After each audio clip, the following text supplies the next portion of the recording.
George E. Osborn is a writer, journalist and the creator of Video Games Industry Memo, a leading video games industry newsletter which explores the cultural, commercial and political significance of the industry. And George joins me in the South by Southwest Sydney studio now. Welcome, George. Thank you for having me. Delighted to be here. Thank you.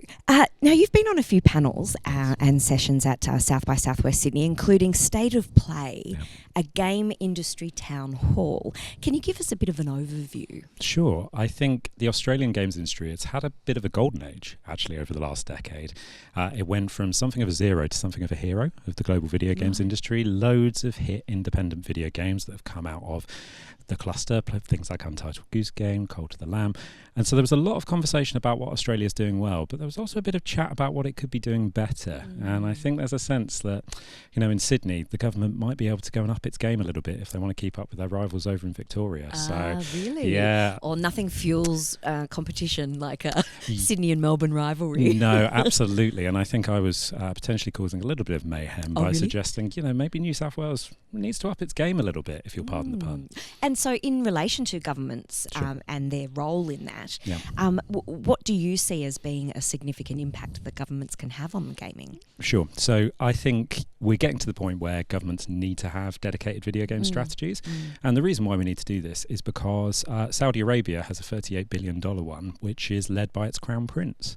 So you now have the point where the Crown Prince of Saudi Arabia sits on the board of a video games company, and his whole aim is to essentially invigorate the Saudi Arabian game sector to both essentially create new products out of there, but to reinvigorate their entire economy. You know, he sees this as a central part of Vision 2030 and the modernisation of Saudi Arabia away from an oil economy. So somewhere like Australia, which again, very based upon primary industries, if it wants to be thinking about the future, government needs to be doing things like funding games, providing tax rebates, but also making sure they're getting the talent upskilled so that they can actually do the work they need to do. Because, you know, Australia's done some great work so far, but it could go further, it could get better. Yeah. And what's one key takeaway that you hope attendees are left with? I think there were actually probably a few, but I'm going to go and really nail in on the one of having that ambition to push forward into the global market. I think there's something about the Australian industry in which you've got all of these amazing, talented creators, you've got these people coming up with wonderful ideas, and yet somehow they kind of believe that their ambitions have to hit the glass ceiling. But, you know, I'm saying, you know, we certainly don't have that kind of thing going on in Europe. If a company thinks they've got a great idea, they're willing to go out to the world. And I think, you know, the Aussies need to just bring the confidence they've got within out to the rest of the world. Yeah, and speaking of the Australian game developer industry, what makes our journey so unique? That's a very good question. I think one of the big things that really has made it so unique has been after the financial crash, the entire industry was essentially wiped out. And so it had to rebuild itself from scratch. And so what you've got is an industry that's essentially really self-sufficient, really creative, and has now managed to make success on a lot of its own terms. And so that gives it this real cultural power, this real creativity, which I think, you know, you can't actually see in the rest of the world in all places. So, you know, it's a real standout. Oh, wow. That's great. See, for me, my experience of games and gaming is from the 80s. I was a child of the 80s. The old Game & Watches, the Commodore 64. I know the frustrations that I felt with those games. Even then as a kid, I realised that these weren't efficient or as you know, enthralling as they could be. What is it about looking into the future for gamers that they need to focus on? So I think looking into the future, the big things that you're just starting to see is game development democratise even further. So you now have platforms like Roblox, platforms like Fortnite, which are themselves, they're taking up about 15% of all playtime in the world, just the two of them. And individual creators like on Roblox, they generated $1 billion of economic value in the US over the last 5 years. So you're now starting to see entire games, entire game industry companies emerge from these platforms. And those are the things that are really going to shape the future. Because, hey, if you can make video games without ever coding, what does that mean for the size of the sector? Well, it's only going to get bigger and bigger and bigger. And, you know, it's one of those things that I remember looking at some stats recently. The games industry has more than doubled in terms of its global revenue between 2015 and 2024. So it's went from $85 billion to $187 billion per year in terms of revenue. If you see that kind of growth, even at 10% rate over the next decade, it's going to be an extraordinary industry. And that's something governments would like and want to get behind, you'd think. Well, yes. I mean, governments who are pretty desperate for tax revenue nowadays and thinking, where can we get it from business? Where can we get it from consumers? You get it from both sides, and you also get it from the individuals who are all employed. That's the reason why they back all of these tax reliefs. So, if government wants to grab the reins and basically ride behind the coattails of the industry, it's a very good thing to do. Very much so. And what's the thing that excites you the most about the gaming industry at the moment? I think the thing that really excites me the most about the games industry is something that it's always been very good at, which is being the practical pioneers when it comes to innovation. If you look at things like the smartphone economy, you look at the modern AI economy, the VR economy, none of that exists without video games. You have NVIDIA essentially creating all of their graphics cards and translating into the biggest AI business in the world. Oculus, funded by people who wanted to play video games off Kickstarter. Smartphones, you don't get Apple picking ARM unless the Nintendo DS had ARM architecture within it. So the thing that I'm really interested to see is what the industry is doing now, especially in terms of things like generative AI and being the market sector that is looking at using it, but it's actually pretty cautious about it. They're looking at it and they're going, you know what, generative AI, it's actually not good enough at the moment. It just can't do what we want it to do in terms of development. And frankly, it's too risky in terms of intellectual property. So, the games industry is a very, very good way to test whether or not a technology is actually applicable for a wide market. So I'm excited to see what happens on that front. Yeah, brilliant. And there's a lot of, voice actors that voice video games and things like that. Is that something that you think that AI will eventually be doing for them? Well, I mean, SAG-AFTRA certainly hopes not. I mean, the strike at the moment, it's I think it's going to be 23rd of October that discussions are going to restart. Yes. I think it's one of those things that actually it probably won't be as much of an issue as people think. Yeah, I think there will be some incidental dialogue like alien noises and monster noises. But if you look at something like Baldur's Gate 3, multi-award winning, why did it do so well? Because the voice acting cast put in some magnificent performances and really brought those characters to life. And I think you'll actually see, if anything, that advance even further. Great. And gaming, it's the highest grossing entertainment industry right now. Do you think that AI will make it even bigger? Oh, yeah. I mean, I think AI has been something that's been fundamental to the history of the video games industry. Enemy AI has been something that's been around since like the 1970s and the 1980s. Games companies have used machine learning for data analytics, for upscaling assets for the best part of 15 years.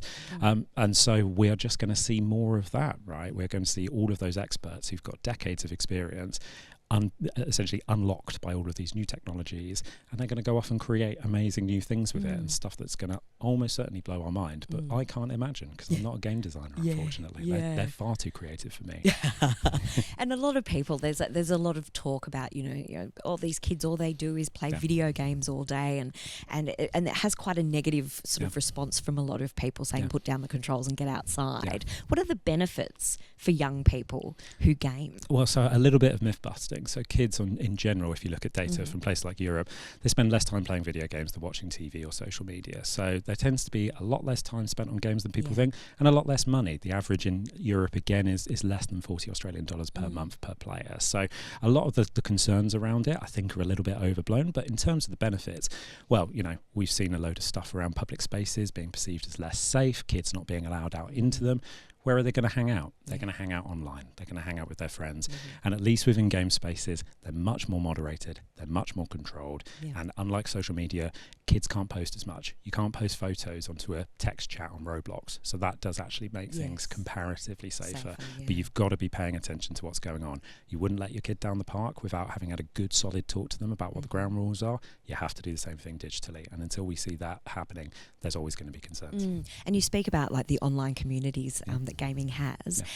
How do you think Twitch and the online streaming has changed the industry at all? Well, I think it's one of those things where things like Twitch, things like TikTok, these platforms, when you look at their most popular forms of content, it is almost always video games content, and it has completely transformed the industry. What you're seeing is influencers and their communities have the power to make or break fortunes of video games, which can be a bit challenging. If you've not got big budgets and you can't reach out to them, can be a bit tricky. But equally, you might have that moment where someone who's got their massive superstar community decides to pick up your quirky little indie game, and then away you go. You've got yourself a hit.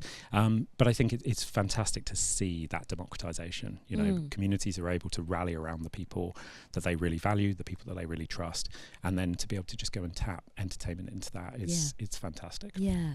And what role do you think that South by Southwest Sydney plays in shaping the future of gaming? Sure. I think one of the really big things is it can be a bit of a convener. I think it's one of those things where it can really bring people together. And I think especially in the Australian context, it's making sure that international audiences come and see what's happening here. This is my first trip to Australia. So, you know, obviously been very excited to be here. But you can't really understand a lot of the creative magic here until you're on the ground speaking to people. And you really don't get as well how tight-knit the community is.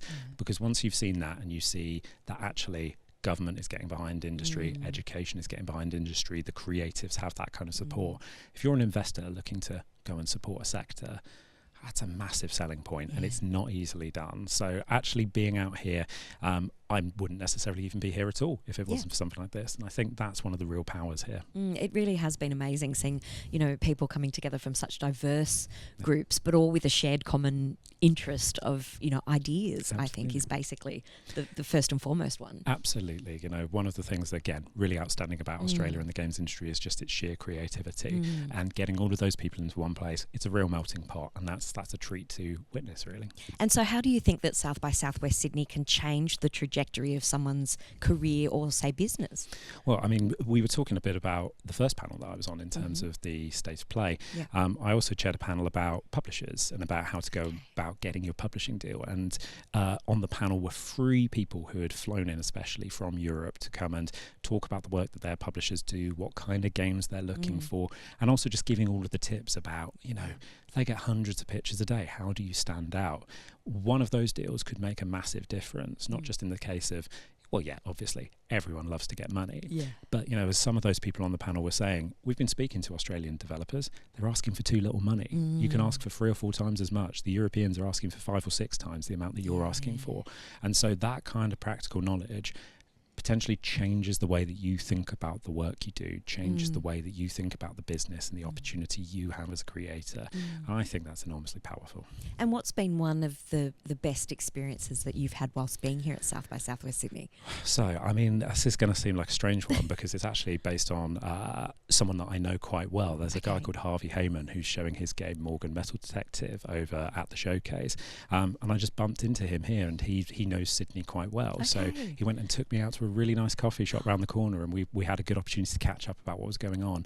And I think there's something wonderful about going to the other end of the earth for us and experiencing this wonderful community, but then still feeling like, yeah, you know what, the world has come to town. And yes, it might be my very specific corner of north/northeast London, but it was really, really fun moment, that's for sure. That's great. Well, it's so great to have you here in the South by Southwest Sydney studio, George. Thanks so much for joining us. Thank you so much for having me. Thank you. And you can watch more of these videos at youtube.com/South by Southwest Sydney.